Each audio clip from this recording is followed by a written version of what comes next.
Hi, welcome to Glide Tech YouTube channel. In today's video, I'll be sharing with you on how to add dancing sticker in TikTok comments.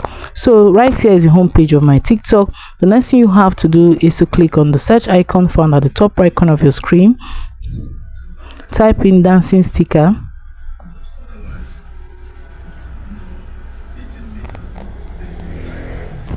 So right here, all you have to do is to click on a particular dancing video you want.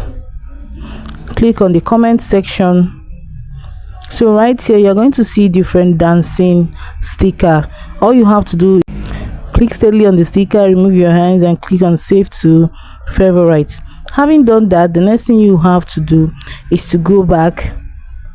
Now you have to go and look for that particular video that you want to comment with dancing sticker. Let's say this video. So right here all you have to do is to click on your comment. Right here you click on the second icon here. You're going to see a star option there. That star option shows you the favorites that you just saved now, which is this. So all you have to do is to click on that particular one.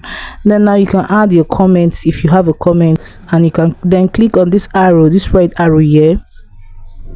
So guys, you can see that I was able to send a dancing sticker to this video. So guys, that is it on how to send dancing sticker or add dancing sticker in TikTok comments. If this video was helpful, please do well to like, comment, share and subscribe. Thanks for watching.